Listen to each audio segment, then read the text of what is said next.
Bonjour à tous, j'espère que vous allez bien. Écoutez, moi ça va. Je vais ajuster un peu le micro pour que vous entendiez un peu mieux. Et moi je vais ajuster aussi mon casque. Voilà.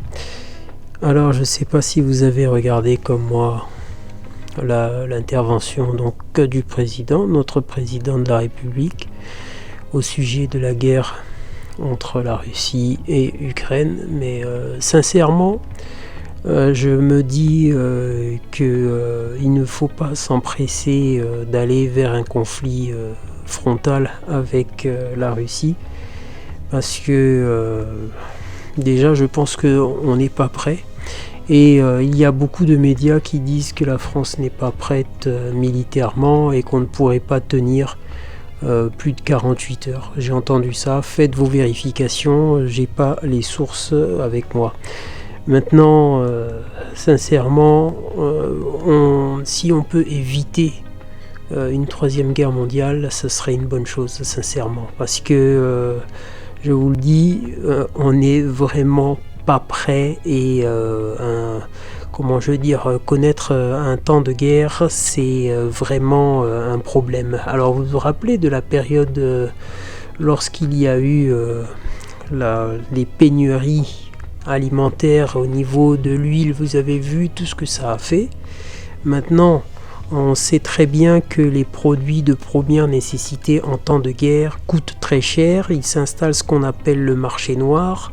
Et ensuite, je ne vous fais pas un dessin, on sait très bien qu'en temps de guerre, il y a des armes qui circulent. Et lorsque le commun des mortels possède une arme, il commence à faire n'importe quoi. En fait, on se retrouve dans une situation où on va dire que même s'exprimer peut devenir un vrai problème. Donc sincèrement, moi personnellement, je ne veux pas de cette guerre, mais alors pas du tout.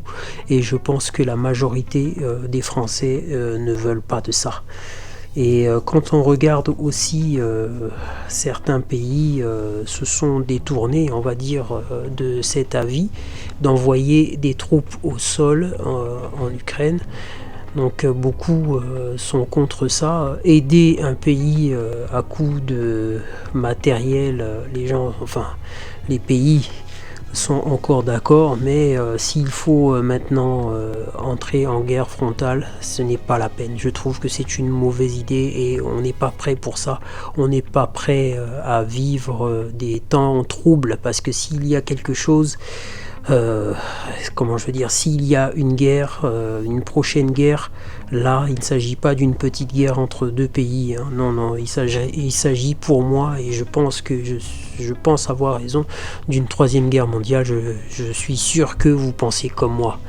Maintenant, il y a guerre, il y a aussi après-guerre. Ça veut dire que ce sont des longues années pénibles qui nous attendent si jamais on rentre dans ce domaine-là. En plus de ça, ça ne sera pas une guerre comme il y a pu y avoir dans le passé, hein, les deux guerres mondiales, même si elles ont été très difficiles, avec des millions de morts, mais là ça ne sera pas pareil, parce qu'on est en train de parler de nucléaire.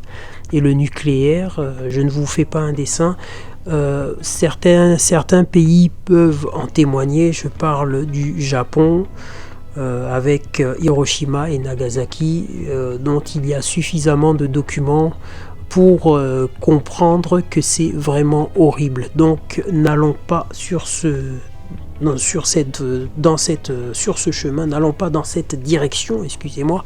Sincèrement, c'est une mauvaise idée. Nous sommes des hommes avec des responsabilités, nous avons des enfants, nous avons des familles, nous avons des enfants, et lorsque l'on a des enfants, on veut à tout prix éviter ce genre de situation parce que c'est très difficile à vivre.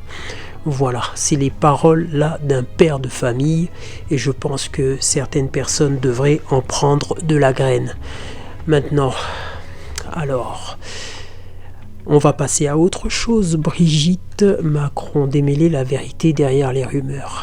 Ah là, ça c'est encore une affaire qui ne fait que ressurgir. Mais un beau jour, on connaîtra la vérité, et je ne veux pas me prononcer là-dessus, mais je pense que sur un plan personnel, on ne devrait pas parler de ça, et je pense que cette personne-là, un jour, dira toute la vérité, et sa vérité peut-être, mais néanmoins, je trouve que c'est personnel et on n'a pas besoin de savoir si elle s'appelait Jean-Michel Trogneux et est devenue Brigitte Macron. Mais bon, après, peut-être que c'est un devoir. Lorsque l'on est la femme du chef de l'État, on doit peut-être dire toutes les vérités. Bon, je ne sais pas.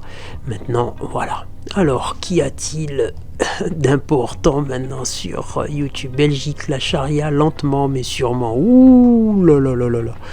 Il faut que toutes les enseignantes belges puissent... Non, je vais pas aller là-dedans, ça ne m'intéresse pas du tout.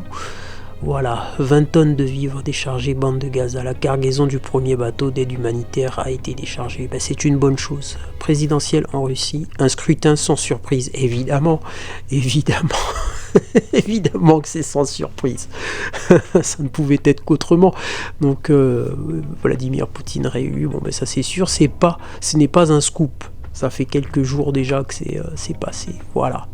Mes chers amis, je voulais juste donner mon avis justement par rapport à l'intervention du président de la République. Mais je vous dis franchement, n'allons pas dans cette direction. Et j'espère que ces décisions-là seront avortées et que la paix reviendra déjà entre l'Ukraine et la Russie. Que la paix s'installe.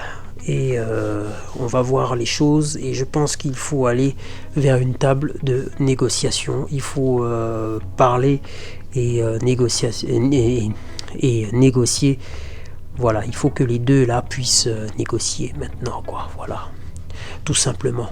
Et évitons d'aller vers une troisième guerre mondiale, car on n'en a pas besoin, et on n'est surtout pas prêt pour ça.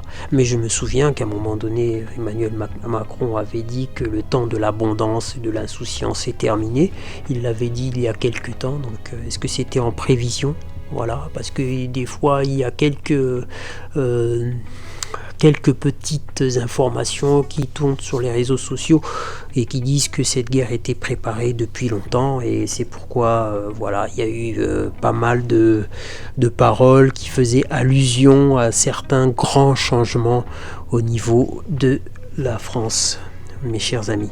Voilà, c'est tout ce que je voulais dire aujourd'hui. Je n'ai pas besoin de dire grand chose. Les nouvelles ne sont pas très bonnes à ce niveau-là, mais j'espère que ça va aller du côté positif et que certaines personnes vont retrouver la raison et la sagesse comme il se doit pour éviter tout problème. Sur ce, je vous dis à très bientôt et portez-vous bien.